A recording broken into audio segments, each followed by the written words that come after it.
and welcome to GamingBolt, and today we're going to be reviewing a classic that's been remastered for the current generation, Dark Souls Remastered. Dark Souls is a seminal moment in gaming history. It wouldn't be too much of a stretch to say that gaming history can be divided into two epochs, one before Dark Souls and one after. The game creates a clean line and very clearly delineates what came before from what would come after. Before Dark Souls, we were entering an era where games were becoming glorified interactive movies with minimal player agency that funneled players down linear paths and were really too afraid to let them do anything the developers didn't want them to do.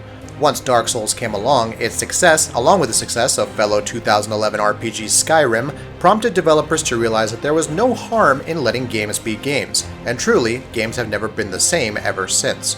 Like Dark Souls, quote unquote, has become a meme for a very good reason. The prestige of From Software's defining RPG is so great that everyone wants to compare things, and to be compared to it. But in all this time, few games have actually managed to even come close to the brilliance exhibited by Dark Souls. Even From Software's own follow-ups fall short, with the exception of Bloodborne. And incredibly enough, even as the years go by, Dark Souls remains unchallenged and unaging. In 2018, the game is every bit as much of a marvel of design and mechanics as it was in 2011.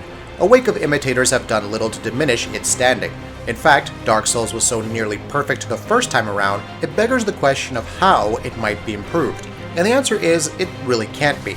Many would argue that short of the technical issues that plague the PS3, Xbox 360, and original PC versions of the game, along with visual improvements, there's nothing to address from a gameplay perspective.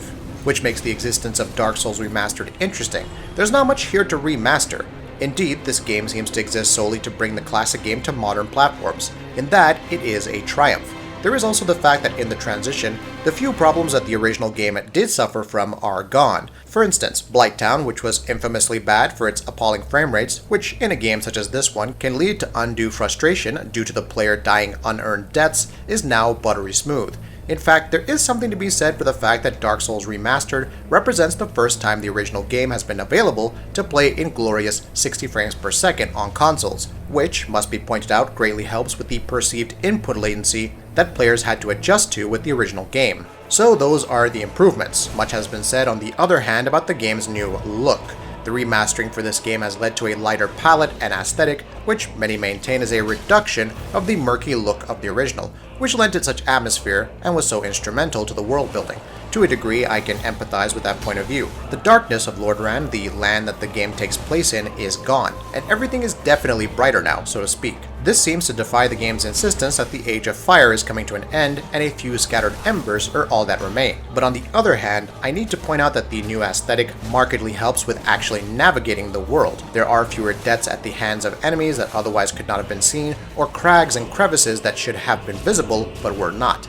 A small hit to atmosphere, but better usability, is a fair trade, especially since the atmosphere itself is still largely fantastic. Other changes include those made to online functionality. You can now have up to 6 players in an online session, up from 4, and password-based matchmaking a la Bloodborne and Dark Souls 3 is actually a thing now. At the time of writing this review, I didn't get the opportunity to review the online component, so this is only a review of the single-player portion.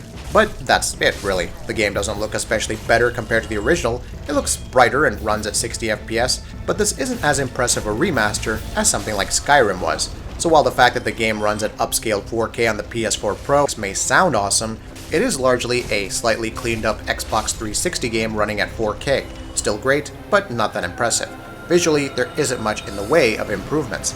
That may sound like I'm being too down on the remaster, but honestly, I'm not trying to be. As I said, if the sole intent of the remaster was to bring the classic game to modern platforms, it's an unquestioned triumph. This is Dark Souls in all its glory, and just 60 FPS and a Blighttown that doesn't make you want to question your own existence is worth the price of admission here. Even the new look is a win, in my opinion. It's just a bummer that this could have been more, but it was not.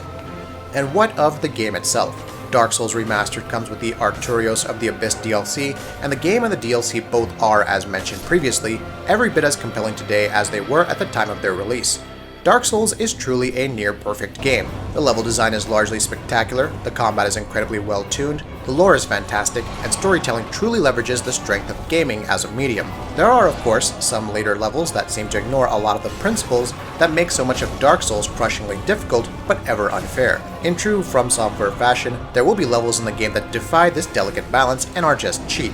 Those have not been fixed in this release, so you'll find Lost Izalith and the Catacombs are absolutely awful areas that feel like they were designed by an entirely different team from the rest of the game. You kind of wish that From Software had taken the chance to update them with this re-release as well.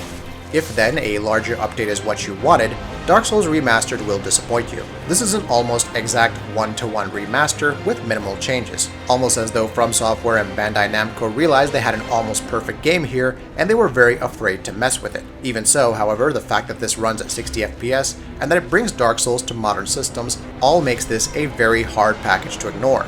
Plus, again, we would argue that there was very little that could have been improved, and a lot of it was, so we can't hold what wasn't against the remaster in good conscience. And if you've never played Dark Souls, well, you're in for a treat. And Dark Souls Remastered, modest upgrade though it is the definitive way to play the classic game. Nearly perfect and one of the greatest games ever made, now you can prepare to die on a modern system. Missed opportunities and all, we have to argue that in the end, that's more than enough.